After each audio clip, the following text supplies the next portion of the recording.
The Legend of Sleepy Hollow by Washington Irving, found among the papers of the late Diedrich Knickerbocker. A pleasing land of drowsy head it was, of dreams that wave before the half-shut eye, and of gay castles in the clouds that pass, forever flushing round a summer sky. Castle of Indolence. In the bosom of one of those spacious coves which indent the eastern shore of the Hudson, at the broad expansion of the river denominated by the ancient Dutch navigators the Tappan Zee, and where they always prudently short-sailed, and implored the protection of St. Nicholas when they crossed, there lies a small market town, or rural port, which by some is called Greensburg, but which is more generally and properly known by the name of Tarrytown. This name was given, we are told, in former days by the good housewives of the adjacent country from the inveterate propensity of their husbands to linger about the village tavern on market days. Be that as it may, I do not vouch for the fact, but merely advert to it, for the sake of being precise and authentic. Not far from this village, perhaps about 2 miles, there is a little valley, or rather lap of land, among high hills, which is one of the quietest places in the whole world. A small brook glides through it, with just murmur enough to lull one to repose, and the occasional whistle of a quail or tapping of a woodpecker is almost the only sound that ever breaks in upon the uniform tranquillity. I recollect that when a stripling, my first exploit in squirrel shooting was in a grove of tall walnut trees that shades one side of the valley. I had wandered into it at noontime, when all nature is peculiarly quiet, and was startled by the roar of my own gun as it broke the Sabbath stillness around and was prolonged and reverberated by the angry echoes. If ever I should wish for a retreat, whither I might steal from the world and its distractions, and dream quietly away the remnant of a troubled life, I know of none more promising than this little valley.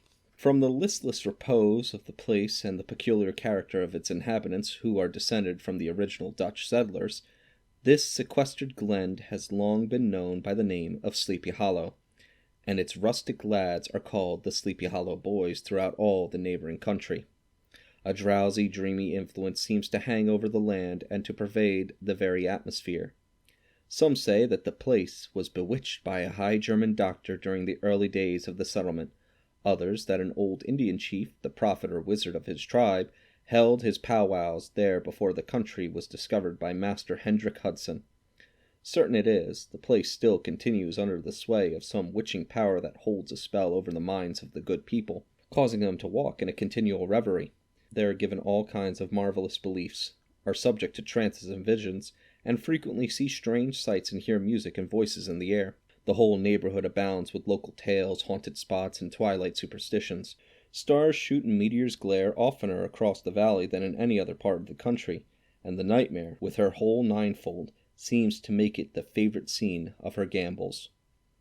The dominant spirit, however, that haunts this enchanted region, and seems to be commander-in-chief of all powers of the air, is the apparition of a figure on horseback without a head. It is said by some to be the ghost of a Hessian trooper whose head had been carried away by a cannonball in some nameless battle during the Revolutionary War, and who is ever and anon seen by the country folk hurrying along in the gloom of the night as if on the wings of the wind.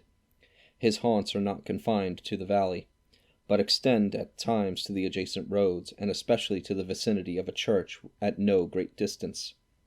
Indeed, certain of the most authentic historians of those parts, who have been careful in collecting and collating the floating facts concerning this spectre, allege that the body of the trooper, having been buried in the churchyard, the ghost rides forth to the scene of the battle in nightly quest of his head, and that the rushing speed with which he sometimes passes along the hollow, like a midnight blast, is owing to his being belated and in a hurry to get back to the churchyard before daybreak. Such is the general purport of this legendary superstition, which has furnished materials for many a wild story in the region of shadows, and the spectre is known at all country firesides by the name of the headless horseman of Sleepy Hollow. It is remarkable that the visionary propensity I have mentioned is not confined to the native inhabitants of the valley, but is unconsciously imbibed by every one who resides there for a time.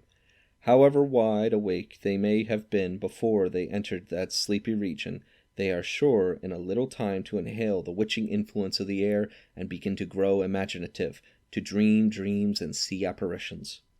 I mention this peaceful spot with all possible laud, for it is in such little retired Dutch valleys, found here and there embosomed in the great state of New York, that population, manners, and customs remain fixed, while the great torrent of migration and improvement, which is making such incessant changes in other parts of the restless country, sweeps by them unobserved. They are like those little nooks of still water which border a rapid stream, where we may see the straw and bubbling riding quietly at anchor or slowly revolving in their mimic harbor, undisturbed by the rush of the passing current. Though many years have elapsed since I trod the drowsy shades of Sleepy Hollow, yet I question whether I should not find the same trees and the same families vegetating in its sheltered bosom. In this by-place of nature there abode, in a remote period of American history, that is to say, some 30 years since, a worthy wight of the name of Ichabod Crane, who sojourned, or, as he expressed, tarried in Sleepy Hollow for the purpose of instructing the children of the vicinity. He was a native of Connecticut, a state which supplies the Union with pioneers for the mind as well as for the forest, and sends forth yearly its legions of frontier woodsmen and country schoolmasters. The cognomen of Crane was not inapplicable to his person. He was tall, but exceedingly lank, with narrow shoulders, long arms and legs, hands that dangled a mile out of his sleeves, feet that might have served for shovels, and his whole frame most loosely hung together. His head was small and flat at top, with huge ears, large green glassy eyes, and a long snipe nose, so that it looked like a weathercock perched upon his spindle neck to tell which way the wind blew.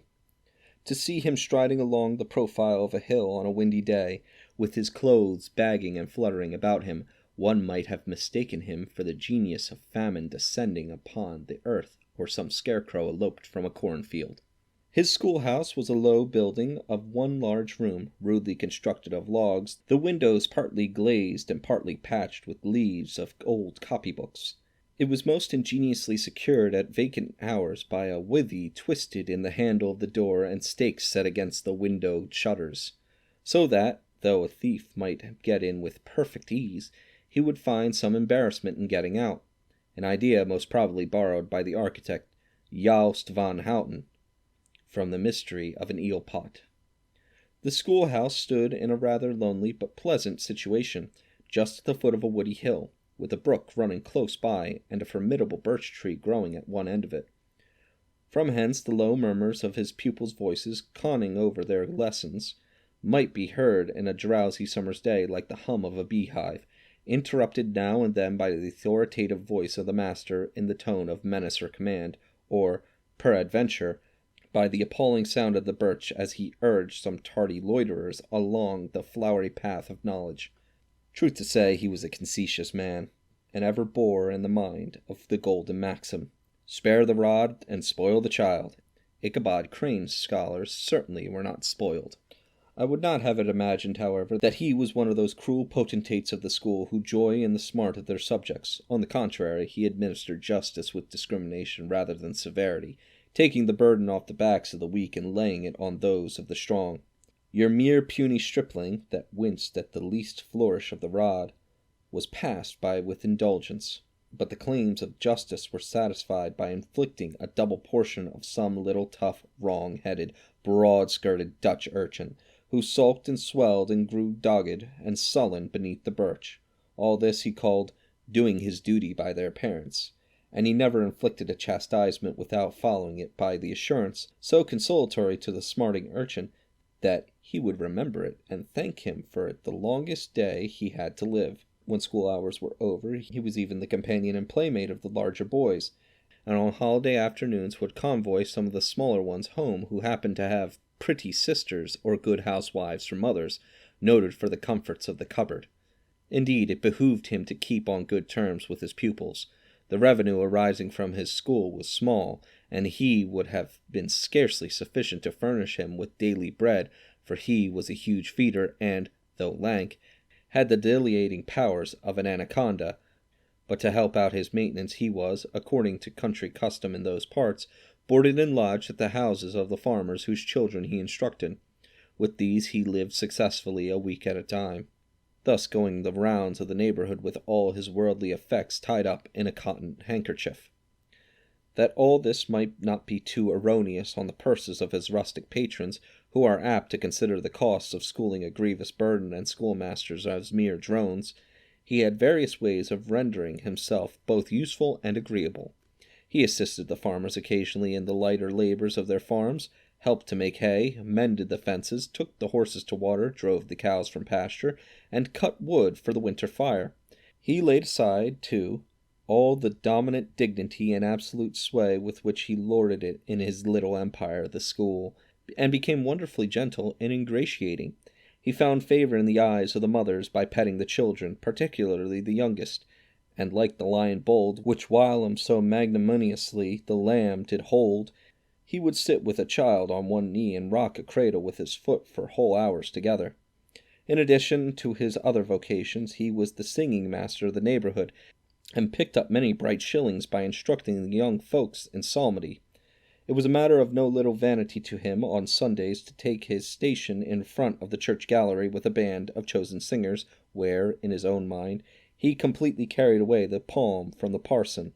Certain it is, his voice resounded far above all the rest of the congregation, and there are peculiar quavers still to be heard in that church, and which may have even been heard half a mile off, quite to the opposite side of the mill pond on a still Sunday morning, which are said to be legitimately descended from the nose of Ichabod Crane.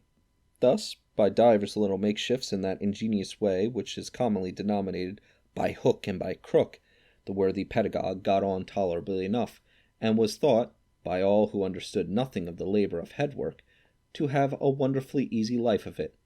The schoolmaster is generally a man of some importance in the female circle of the rural neighborhood, being considered a kind of idle, gentlemanlike personage of vastly superior taste and accomplishments to the rough country swains, and, indeed, inferior in learning only to the parson.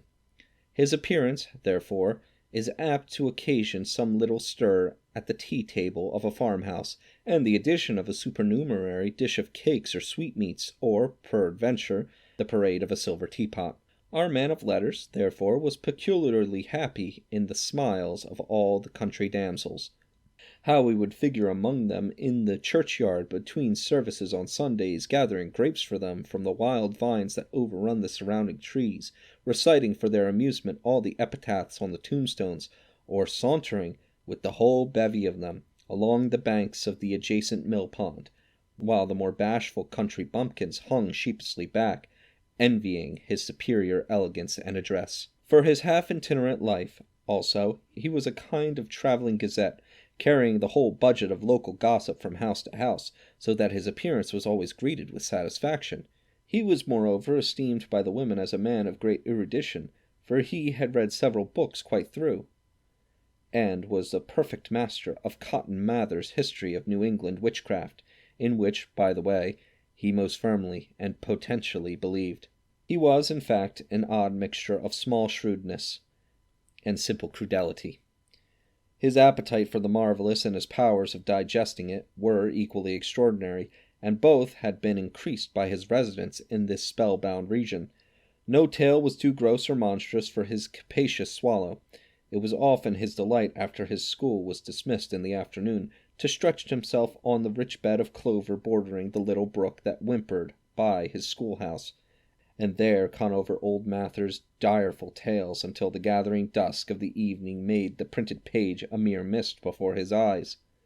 Then, as he wended his way by the swamp and stream and awful woodland to the farmhouse where he happened to be quartered, every sound of nature at that witching hour fluttered his excited imagination, the moan of the whippoorwill from the hillside, the boding cry of the tree-toad, the harbinger of storm, the dreary hooting of the screech-owl, or the sudden rustling in the thicket of birds frightened from their roosts.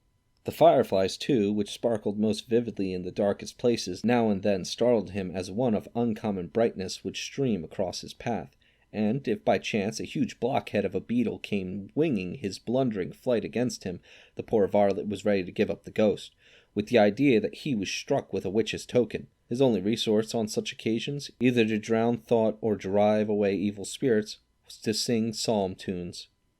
And the good people of Sleepy Hollow, as they sat by their doors of an evening, were often filled with an awe at hearing his nasal melody, in linked sweetness long drawn out, floating from the distant hill or along the dusky road.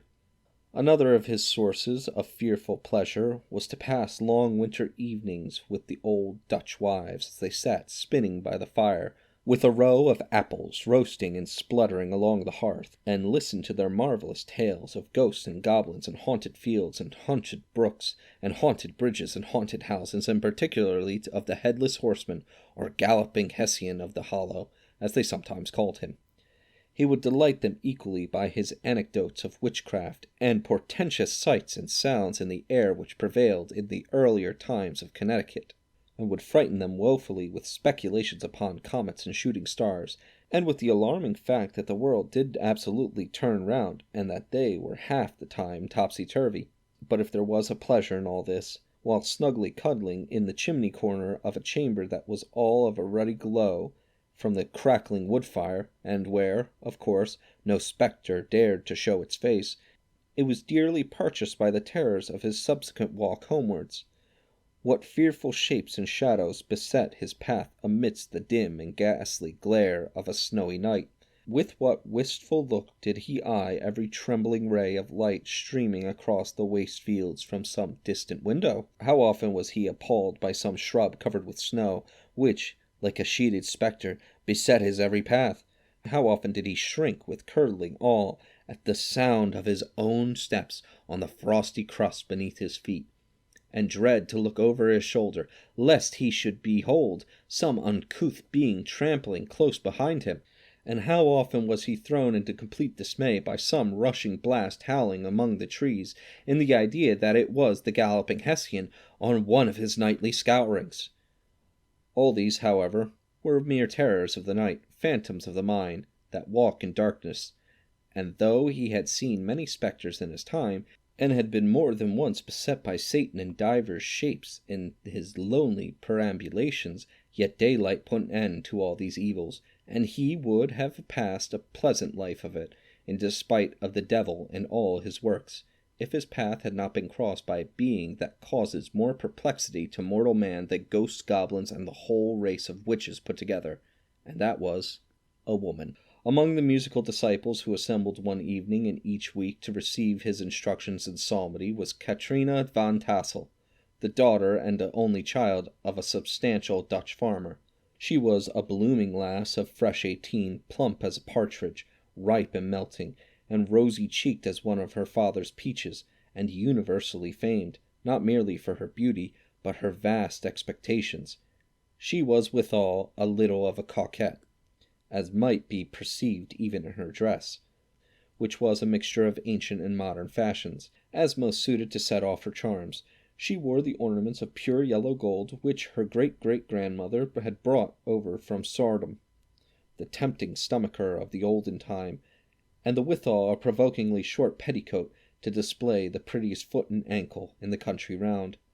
Ichabod Crane had a soft and foolish heart towards the sex, and it is not to be wondered at that so tempting a morsel soon found favour in his eyes, more especially after he had visited her in her paternal mansion. Old Baltus Van Tassel was a perfect picture of a thriving, contented, liberal-hearted farmer. He seldom, it is true, sent either his eyes or his thoughts beyond the boundaries of his own farm, but within those everything was snug, happy, and well-conditioned. He was satisfied with his wealth, but not proud of it, and piqued himself upon the hearty abundance, rather than the style in which he lived. His stronghold was situated on the banks of the Hudson, in one of those green, sheltered, fertile nooks in which the Dutch farmers are so fond of nestling. A great elm tree spread its broad branches over it, at the foot of which bubbled up a spring of the softest and sweetest water in a little well formed of a barrel, and then stole sparkling away through the grass to a neighbouring brook that bubbled along among alders and dwarf willows. Hard by the farmhouse was a vast barn, that might have been served for a church, every window and crevice of which seemed bursting forth with the treasures of the farm. The flail was busily resounding within it from morning to night, swallows and martins skimmed twittering about the eaves, and rows of pigeons, some with one eye turned up, as if watching the weather, some of their heads under their wings or buried in their bosoms, and others, swelling and cooing and bowing about their dames, were enjoying the sunshine on the roof. Sleek, unwieldy porkers were grunting in the repose and the abundance of their pens, whence sailed forth, now and then, troops of suckling pigs as if to snuff the air. A stately squadron of snowy geese were riding in an adjoining pond, conveying whole fleets of ducks. Regiments of turkeys were gobbling through the farmyard, and guinea fowls fretting about it, like ill-tempered housewives, with their peevish, discontented cry. Before the barn door strutted the gallant cock, that pattern of a husband, a warrior, and a fine gentleman, clapped his burnished wings, and crowing in the pride and the gladness of his heart, sometimes tearing up the earth with his feet, and then generously calling his ever-hungry family of wives and children to enjoy the rich morsel which he had discovered. The pedagogue's mouth watered as he looked upon this sumptuous promise of a luxurious winter fare. In his devouring mind's eye he pictured to himself every roasting pig running about with a pudding in his belly and an apple in his mouth. The pigeons were snugly put to bed in a comfortable pie, and tucked in with a coverlid of crust. The geese were swimming in their own gravy, and the ducks pairing cosily in the dishes, like snug married couples, with a decent competency of onion sauce.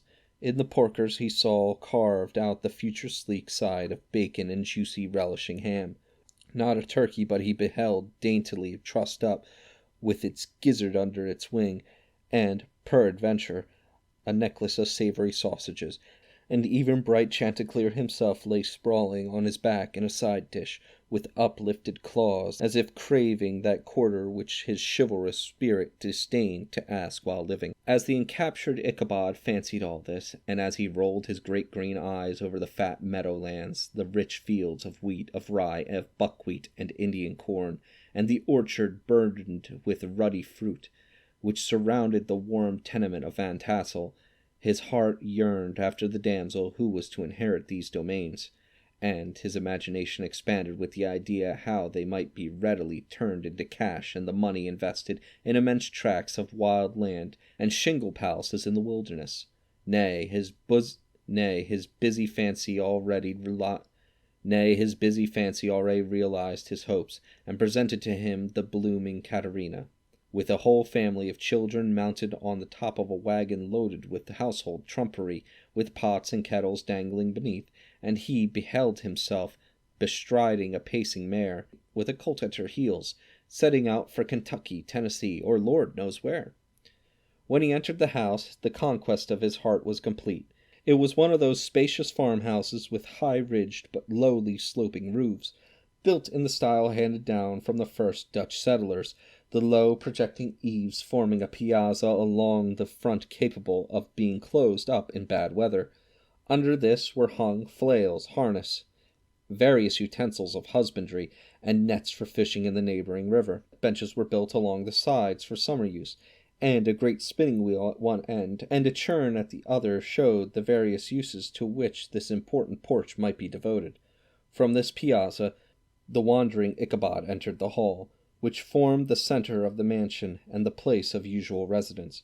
Here rows of resplendent pewter ranged on a long dresser dazzled his eyes.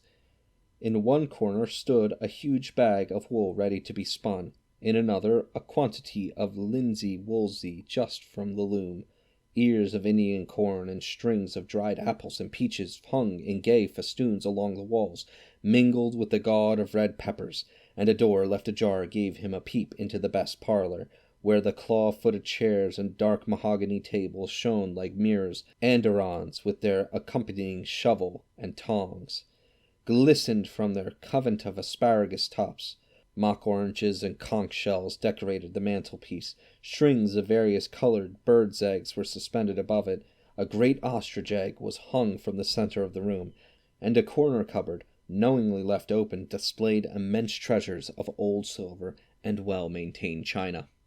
From the moment Ichabod laid his eyes upon these regions of delight, the peace of his mind was at an end, and his only study was how to gain the affections of the peerless daughter of Van Tassel. In this expertise, however, he had more real difficulties than generally fell to the lot of a knight-errant of yore, who seldom had anything but giants, enchanters, fairy dragons, and such like easily conquered adversaries to contend with, and had to make his way merely through the gates of iron and brass and walls of adamant to the castle keep, where the lady of his heart was confined, all of which was achieved as easily as a man would carve his way to the center of a Christmas pie, and then the lady gave him her hand as a matter of course. Ichabod, on the contrary, had to win his way to the heart of a country coquette, beset with a labyrinth of whims and caprices, which were forever presenting new difficulties and impediments, and he had to encounter a host of fearful adversaries of real flesh and blood, the numerous rustic admirers who beset every portal to her heart, keeping a watchful and angry eye upon each other, but ready to fly out in common cause against any new competitor. Among these, the most formidable was a burly, roaring, roistering blade of the name of Abraham, or, according to the Dutch abbreviation, Brom van Brunt, the hero of the country round, which rang with his feats of strength and hardihood. He was broad-shouldered and double-jointed, with short curly black hair and a bluff, but not unpleasant countenance, having a mingled air of fun and arrogance. From his Herculean frame and great powers of limb he had received the nickname of Brom Bones, by which he was universally known. He was famed for great knowledge and skill in horsemanship, being as dexterous on horseback as a Tartar. He was foremost at all races and cockfights, and, with the ascendancy which bodily strength acquires in rustic age, was the umpire in all disputes, setting his hat on one side and giving his decisions with an air and tone admitting of no gainsay or appeal. He was always ready for either a fight or a frolic, but had more mischief than ill will in his composition, and with all his forbearing roughness, there was a strong dash of waggish good humor at bottom. He had 3 or 4 boon companions who regarded him as their model, and at the head of whom he scoured the country, attending every scene of feud or merriment for miles around. In cold weather he was distinguished by a fur cap surmounted with a flaunting fox's tail, and when the folks at a country gathering descried this well-known crest at a distance, whisking about among a squad of hard riders, they always stood by for a squall. Sometimes his crew would be heard dashing along past the farmhouses at midnight with whoop and halloo like a troop of Don Cossacks, and the old dames, startled out of their sleep, would listen for a moment till the hurry-scurry had clattered by, and then exclaim, "Eh, there goes Brom Bones and his gang!" The neighbors looked upon him with a mixture of awe, admiration, and goodwill, and when any madcap prank or rustic brawl occurred in the vicinity, always shook their heads and warranted Brom Bones was at the bottom of it. The Rantipole hero had for some time singled out the blooming Katrina for the object of his uncouth gallantries, and, though his amorous toyings were something like the gentle caresses and endearments of a bear, yet it was whispered that she did not altogether discourage his hopes. Certain it is, his advances were signals for rival candidates to retire who felt no inclination to cross a line in his amours, insomuch that when his horse was seen tied to Van Tassel's paling on a Sunday night, a sure sign that his master was courting, or, as it is termed, sparking, within all other suitors passed by in despair and carried the war into other quarters. Such was the formidable rival with whom Ichabod Crane had to contend, and, considering all things, a stouter man than he would have shrunk from the competition and a wiser man would have despaired.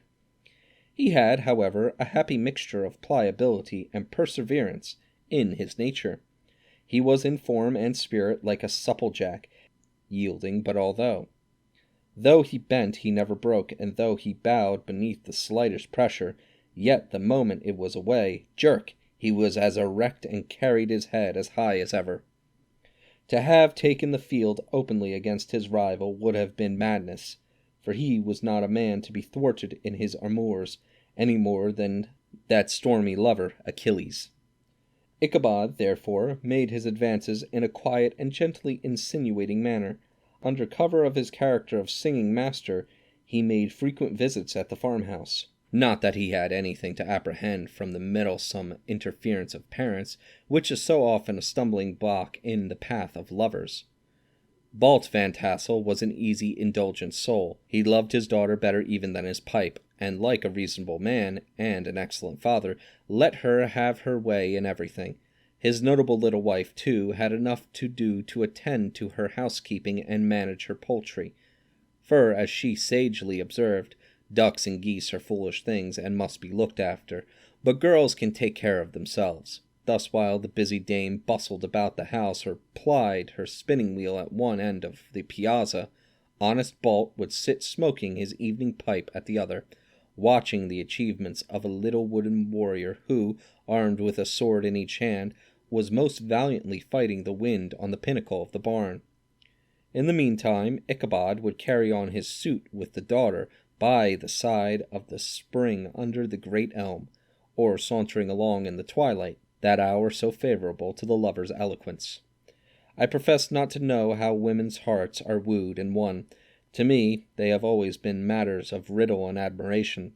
Some seem to have but one vulnerable point, or door of access, while others have 1,000 avenues and may be captured in 1,000 different ways. It is a great triumph of skill to gain the former, but still greater proof of generalship to maintain possession of the latter, for the man must battle for his fortress at every door and window. He who wins 1,000 common hearts is therefore entitled to some renown, but he who keeps undisputed sway over the heart of a coquette is indeed a hero. Certain it is, this was not the case when the redoubtable Brom Bones, and from the moment Ichabod Crane made his advances, the interests of the former evidently declined.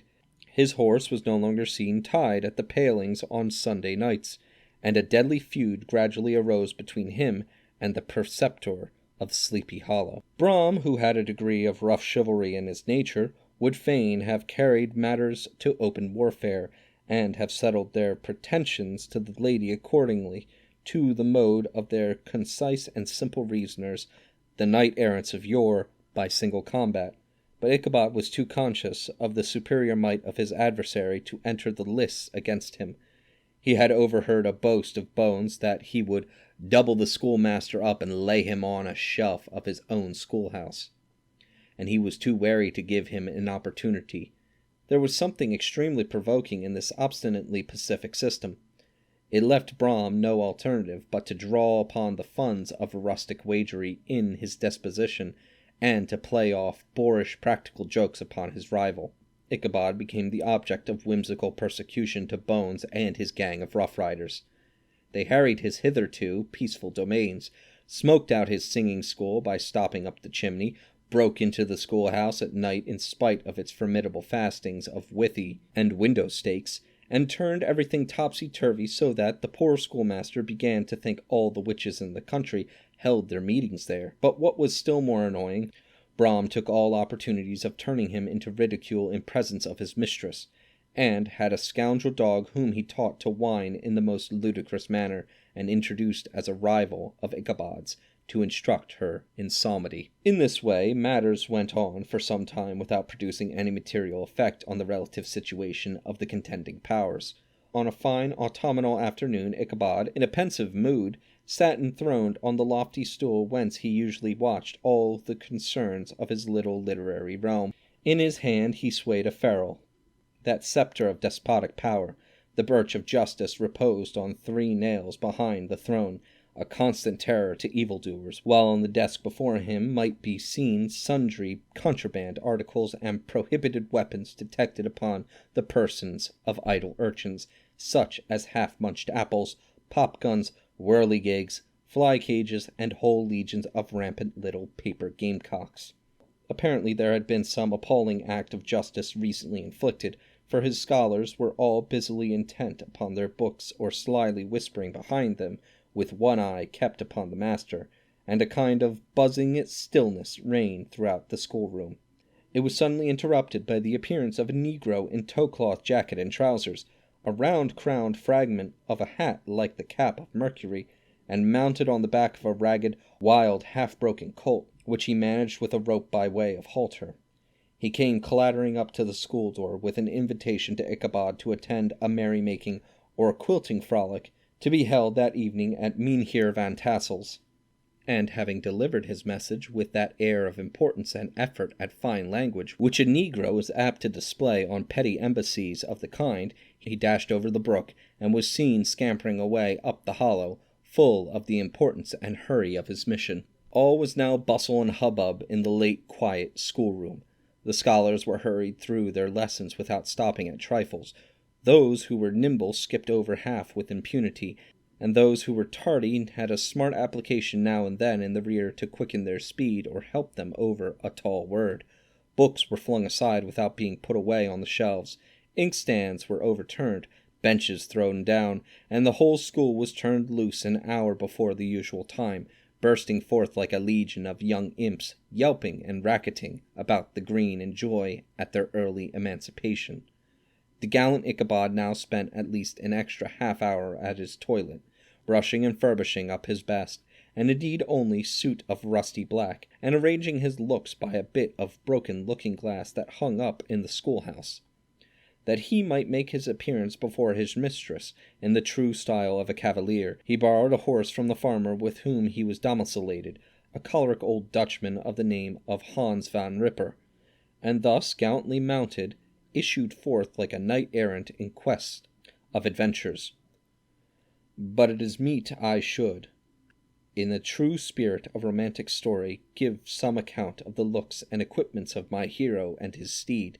The animal he bestrode was a broken-down plough-horse that had outlived almost everything but his viciousness.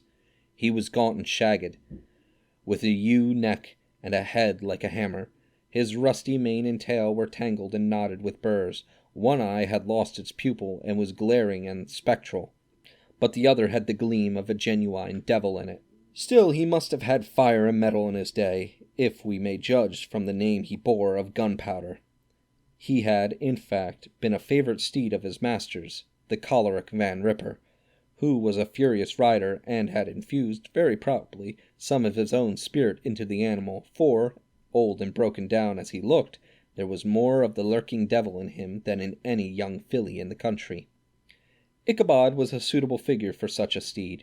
He rode with short stirrups, which brought his knees nearly up to the pommel of the saddle. His sharp elbows stuck out like grasshoppers.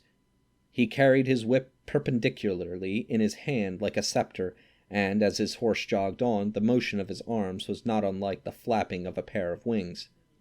A small wool hat rested on the top of his nose, for his scanty strip of forehead might be called, and the skirts of his black coat flirted out almost to his horse's tail. Such was the appearance of Ichabod and his steed as they shambled out of the gate of Hans Van Ripper, and it was altogether such an apparition as is seldom to be met with in broad daylight. It was, as I have said, a fine autumnal day. The sky was clear and serene. The nature wore that rich and golden livery which we always associate with the idea of abundance. The forests had put on their sober brown and yellow, while some trees of the tenderer kind had been nipped by the frosts into brilliant dyes of orange, purple, and scarlet. Streaming files of wild ducks began to make their appearance high in the air. The bark of the squirrel might be heard from the groves of beech and hickory nuts, and the pensive whistle of the quail at intervals from the neighboring stubble farm. The small birds were taking their farewell banquets. In the fullness of their revelry they fluttered, chirping and frolicking, from bush to bush and tree to tree, capricious from the very profusion and variety around them. There was the honest cock-robin, the favorite game of stripling sportsmen, with its loud querulous note, and the twittering blackbirds flying in sable clouds, and the golden-winged woodpecker, with his crimson crest, his broad black gorget, and splendid plumage, and the cedar-bird, with its red-tipped wings and yellow-tipped tail, and its little montero cap of feathers, and the blue-jay, that noisy coxcomb, in his gay light-blue coat and white underclothes, screaming and chattering, bobbing and nodding and bowing, and pretending to be on good terms with every songster of the grove.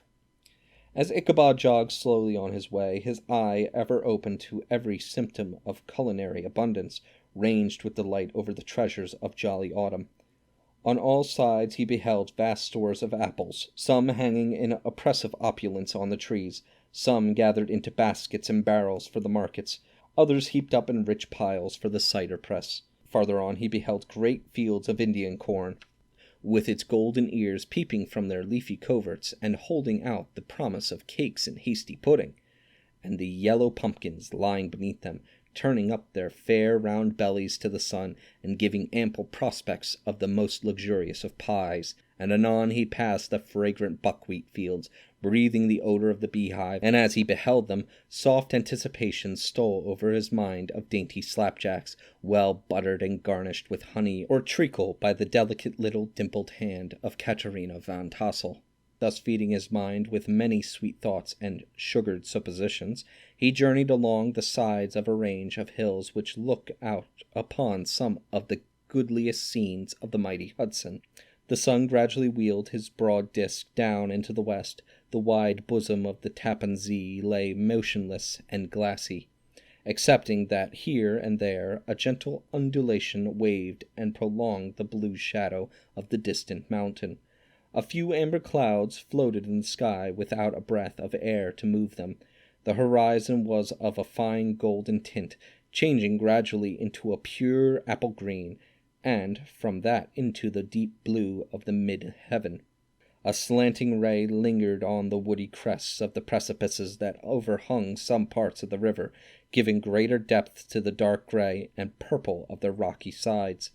A sloop was loitering in the distance, dropping slowly down with the tide, her sail hanging uselessly against the mast, and as the reflection of the sky gleamed along the still water, it seemed as if the vessel was suspended in the air.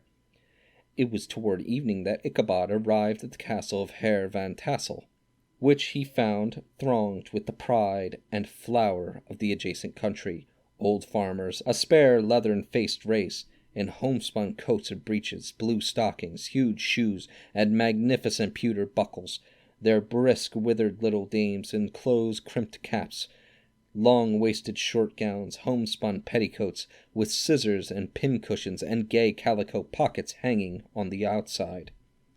Buxom lasses, almost as antiquated as their mothers, excepting where a straw hat, a fine ribbon, or perhaps a white frock gave symptoms of city innovation. The sons in short square-skirted coats, with rows of stupendous brass buttons, and their hair generally quelled in the fashion of the times, especially if they could procure an eel skin for the purpose, it being esteemed throughout the country as a potent nourisher and strengthener of the hair. Brom Bones, however, was the hero of the scene, having come to the gathering on his favorite steed, Daredevil, a creature like himself, full of mettle and mischief, and which no one but himself could manage. He was, in fact, noted for preferring vicious animals, given to all kinds of tricks which kept the rider in constant risk of his neck, for he held a tractable, well-broken horse as unworthy of a lad of spirit. Fain would I pause to dwell upon the world of charms that burst upon the enraptured gaze of my hero as he entered the state parlor of Van Tassel's mansion. Not those of the bevy of buxom lasses was their luxurious display of red and white, but the ample charms of a genuine Dutch country tea-table in the sumptuous time of autumn. Such heaped-up platters of cake of various and almost indescribable kinds, known only to experienced Dutch housewives. There was the doughy doughnut, the tenderer olykoek, and the crisp and crumbling cruller, sweet cakes and short cakes, ginger cakes and honey cakes, and the whole family of cakes. And then there were apple pies, and peach pies, and pumpkin pies, besides slices of ham and smoked beef, and moreover delectable dishes of preserved plums and peaches and pears and quinces, not to mention broiled shad and roasted chickens, together with bowls of milk and cream, all mingled higgledy-piggledy, pretty much as I have enumerated them, with the motherly teapot sending up its clouds of vapor from the midst. Heaven bless the mark! I want breath and time to discuss this banquet as it deserves, and am too eager to get on with my story. Happily, Ichabod Crane was not so great a hurry as his historian, but did ample justice to every dainty. He was a kind and thankful creature, whose heart dilated in proportion as his skin was filled with good cheer, and whose spirits rose while eating as some men's do with drink. He could not help, too, rolling his large eyes round him as he ate, and chuckling with the possibility that he might one day be lord of all this scene of almost unimaginable luxury and splendor. Then he thought how soon he'd turn his back upon the old schoolhouse, snap his fingers in the face of Hans Van Ripper and every other niggardly patron, and kick any itinerant pedagogue out of the doors that should dare call him comrade. Old Baltus Van Tassel moved about among his guests with a face dilated with content and good humor, round and jolly as the harvest moon. His hospitable attentions were brief, but expressive, being confined to a shake of the hand, a slap on the shoulder, a loud laugh, and a pressing invitation to fall to and help themselves. And now the sound of the music from the common room, or hall, summoned to the dance. The musician was an old gray-headed negro, who had been the itinerant orchestra of the neighborhood for more than half a century. His instrument was as old and battered as himself. The greater part of the time he scraped on 2 or 3 strings, accompanying every movement of the bow with a motion of the head, bowing almost to the ground and stamping his foot whenever a fresh couple were to start. Ichabod prided himself upon his dancing as much as upon his vocal powers. Not a limb, not a fibre about him was idle, and to have seen his loosely hung frame in full motion and clattering about the room, you would have thought St. Vitus himself, that blessed patron of the dance, was figuring before you in person.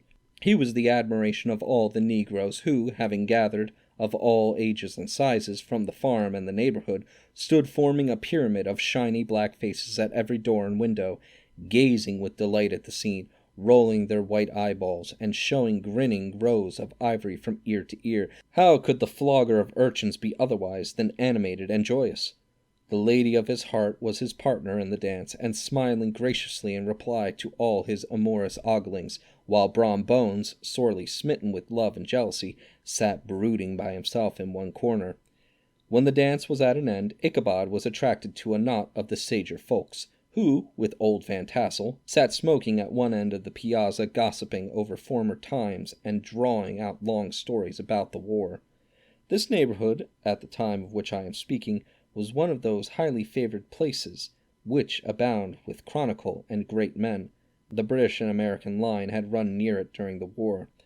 It had, therefore, been the scene of marauding, and infested with refugees, cowboys, and all kinds of border chivalry. Just sufficient time had elapsed to enable each storyteller to dress up his tale with a little becoming fiction, and in the indistinctiveness of his recollection to make himself the hero of every exploit. There was the story of Dophy Martling, a large blue-bearded Dutchman, who had nearly taken a British frigate with an old iron 9-pounder from a mud breastwork, only that his gun burst at the 6th discharge. And there was an old gentleman who shall be nameless, being too rich a Mynheer to be lightly mentioned, who, in the battle of White Plains, being an excellent master of defence, parried a musket-ball with a small sword, insomuch that he absolutely felt it whiz round the blade and glance off at the hilt, in proof of which he was ready at any time to show the sword, with the hilt a little bent. There were several more that had been equally great in the field, not one of whom but was persuaded that he had a considerable hand in bringing the war to a happy termination. But all these were nothing to the tales of ghosts and apparitions that succeeded. The neighborhood is rich in legendary treasures of the kind. Local tales of superstitions thrive best in these sheltered, long-settled retreats, but are trampled underfoot by the shifting throng that forms the population of most of our country places. Besides, there is no encouragement for ghosts in most of our villages, for they have scarcely had time to finish their first nap and turn themselves in their graves before their surviving friends have settled away from the neighborhood, so that when they turn over at night to walk their rounds, they have no acquaintance left to call upon. This is perhaps the reason why we so seldom hear of ghosts, except in our long-established Dutch communities. The immediate causes, however, of the prevalence of supernatural stories in these parts was doubtless owing to the vicinity of Sleepy Hollow. There was a contagion in the very air that blew from the haunted region. It breathed an atmosphere of dreams and fancies infecting all the land. Several of the Sleepy Hollow people were present at Van Tassel's, and, as usual, were doling out their wild and wonderful legends. Many dismal tales were told about funeral trains, and mourning cries and wailings heard and seen about the great tree where the unfortunate Major André was taken, and which stood in the neighborhood. Some mention was made also of the woman in white, that haunted the dark glen at Raven Rock, and was often heard to shriek on winter nights before a storm, having perished there in the snow. The chief part of the stories, however, turned upon the favorite spectre of Sleepy Hollow, the headless horseman, who had been heard several times of the late patrolling the country, and, it was said, tethered his horse nightly among the graves in the churchyard. The sequestered situation of this church seems always to have made it a favorite haunt of troubled spirits. It stands on a knoll surrounded by locust trees and lofty elms, from among which its decent whitewashed walls shine modestly forth, like Christian purity beaming through the shades of retirement. A gentle slope descends from it to a silver sheet of water bordered by high trees, between which peeps may be caught at the blue hills of the Hudson. To look upon its grassy-grown yard, where the sunbeams seem to sleep so quietly, one would think that there at least the dead might rest in peace.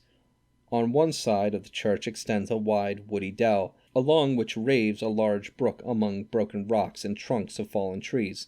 Over a deep black part of the stream, not far from the church, was formerly thrown a wooden bridge. The road that led to it, and the bridge itself, were thickly shaded by overhanging trees, which cast a gloom about it even in the daytime, but occasioned a fearful darkness at night. Such was one of the favorite haunts of the headless horseman, and the place where he was most frequently encountered.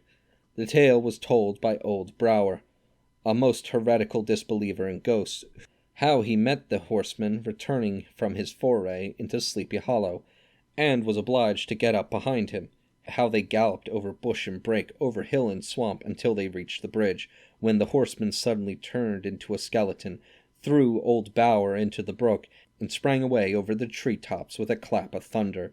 This story was immediately matched by a thrice marvellous adventure of Brom Bones, who made light of the galloping Hessian as an arrant jockey. He affirmed that on returning one night from the neighbouring village of Sing Sing, he had been overtaken by this midnight trooper, that he had offered to race with him for a bowl of punch, and should have won it too, for Daredevil beat the goblin horse all hollow. But just as they came to the church bridge, the Hessian bolted and vanished in a flash of fire. All these tales, told in that drowsy undertone with which men talk in the dark, the countenances of the listeners only now and then receiving a casual gleam from the glare of a pipe, sank deep in the mind of Ichabod. He repaid them in kind with large extractions from his invaluable author, Cotton Mather, and added many marvellous events that had taken place in the native state of Connecticut, and fearful sights which he had seen in his nightly walks about Sleepy Hollow. The revel now gradually broke up. The old farmers gathered together their families in their wagons, and were heard for some time rattling along the hollow roads and over the distant hills, some of the damsels mounted on pillions behind their favourite swains, and their light-hearted laughter, mingling with the clatter of hoofs, echoed along the silent woodlands, sounding fainter and fainter until they gradually died away, and the late scene of noise and frolic was all silent and deserted. Ichabod only lingered behind, according to the custom of country lovers, to have a tete-a-tete with the heiress, fully convinced that he was now on the high road to success. What passed at this interview I will not pretend to say, for in fact I do not know. Something, however, I fear me, must have gone wrong, for he certainly sallied forth, after no very great interval, with an air quite desolate and chop-fallen. Oh, these women, these women! Could that girl have been playing off any of her coquettish tricks? Was her encouragement of the poor pedagogue all a mere sham to secure her conquest of his rival? Heaven only knows, not I. Let it suffice to say, Ichabod stole forth with the air of one who had been sacking a hen-roost, rather than a fair lady's heart, without looking right or left to notice the scene of rural wealth on which he had so often gloated. He went straight to the stable, and with several hearty cuffs and kicks, roused his steed most uncourteously from the comfortable quarters in which he was soundly sleeping, dreaming of mountains of corn and oats, and whole valleys of timothy and clover. It was the very witching time of night that Ichabod, heavy-hearted and crestfallen, pursued his travels homeward along the sides of the lofty hills which rise above Tarrytown, and which he had traversed so cheerily in the afternoon. The hour was as dismal as himself. Far below him the Tappan Zee spread its dusky and indistinct waste of waters, with here and there the tall mast of a sloop riding quietly at anchor under the land. In the dead hush of midnight he could even hear the barking of the watchdog from the opposite shore of the Hudson, but it was so vague and so faint as only to give an idea of the distance from this faithful companion of man. Now and then, too, the long-drawn crowing of a cock, accidentally awakened, would sound far, far off, from some farmhouse away among the hills. But it was like a dreaming sound in his ear. No signs of life occurred near him, but occasionally the melancholy chirp of a cricket, or perhaps the guttural twang of a bullfrog from a neighboring marsh, as if sleeping uncomfortably and turning suddenly in his bed. All the stories of ghosts and goblins that he had heard in the afternoon now came crowding upon his recollection. The night grew darker and darker. The stars seemed to sink deeper in the sky, and driving clouds occasionally hid them from his sight. He had never felt so lonely and dismal. He was, moreover, approaching the very place where many of the scenes of the ghost stories had been laid. In the center of the road stood an enormous tulip tree, which towered like a giant above all the other trees of the neighborhood, and formed a kind of landmark. Its limbs were gnarled and fantastic, large enough to form trunks for ordinary trees, twisting down almost to the earth and rising again into the air.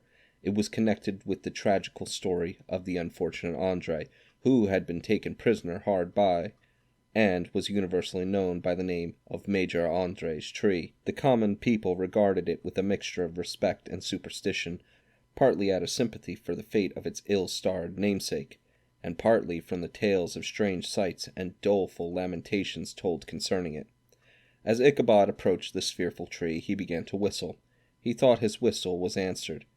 It was but a blast sweeping sharply through the dry branches. As he approached a little nearer, he thought he saw something white hanging in the midst of the tree.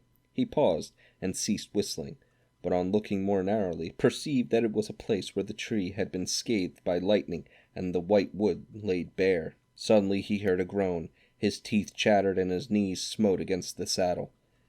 It was but the rubbing of one huge bough upon another as they were swayed about by the breeze.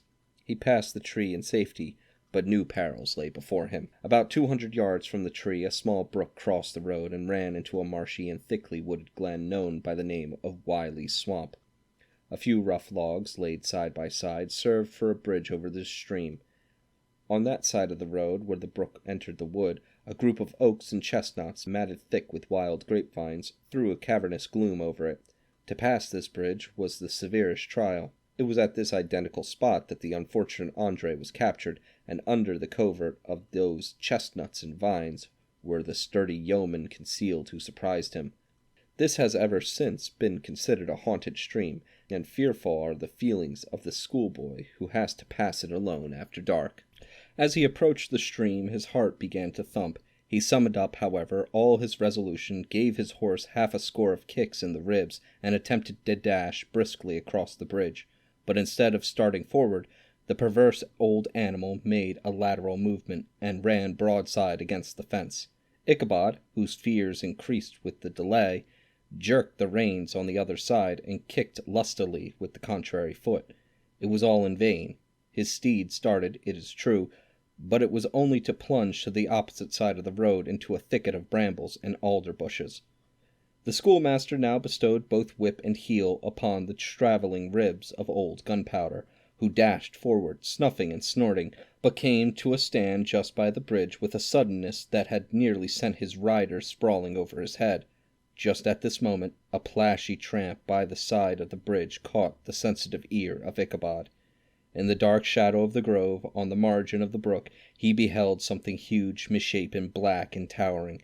It stirred not, but seemed gathering up in the gloom, like some gigantic monster ready to spring upon the traveller. The hair of the affrighted pedagogue rose upon his head with terror. What was to be done?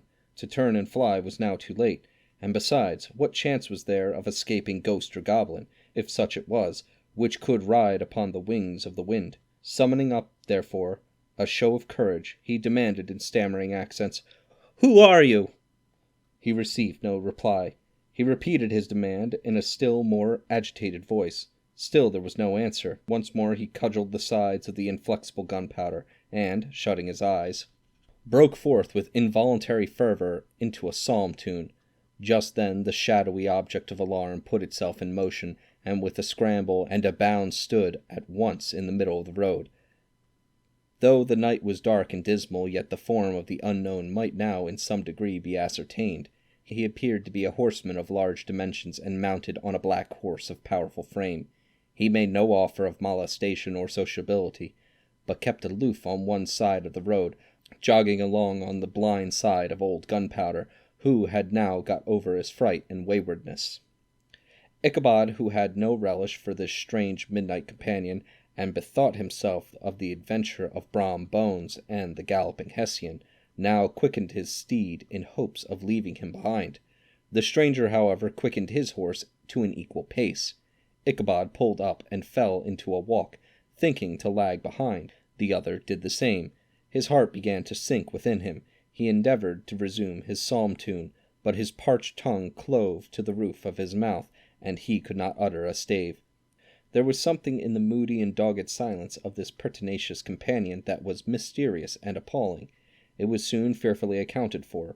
On mounting a rising ground, which brought the figure of his fellow traveller in relief against the sky, gigantic in height and muffled in a cloak, Ichabod was horror-struck on perceiving that he was headless. But his horror was still more increased on observing that the head, which should have rested on his shoulders, was carried before him on the pommel of the saddle.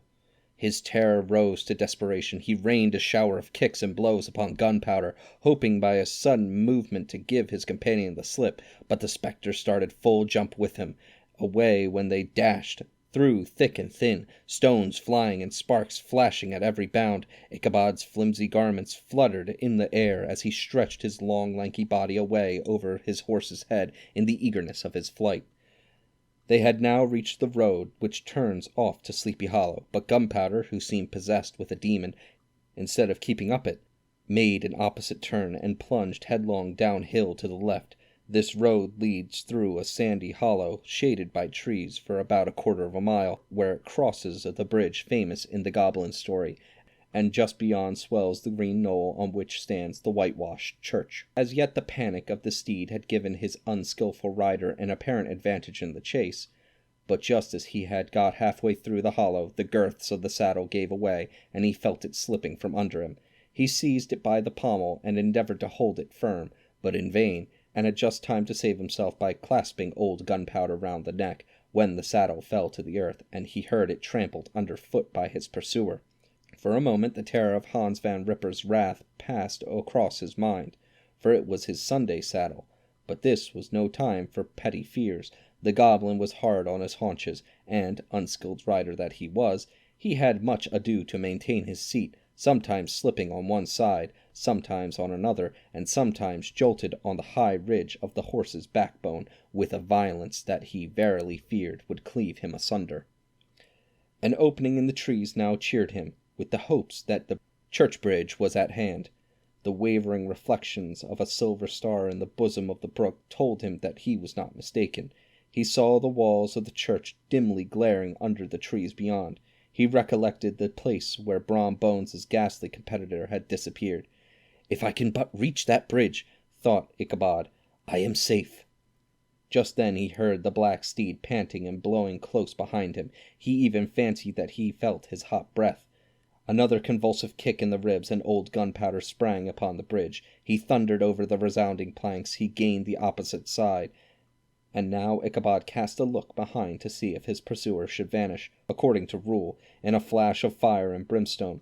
But then he saw the goblin rising in his stirrups, and in the very act of hurling his head at him. Ichabod endeavoured to dodge the horrible missile, but too late. It encountered his cranium with a tremendous crash.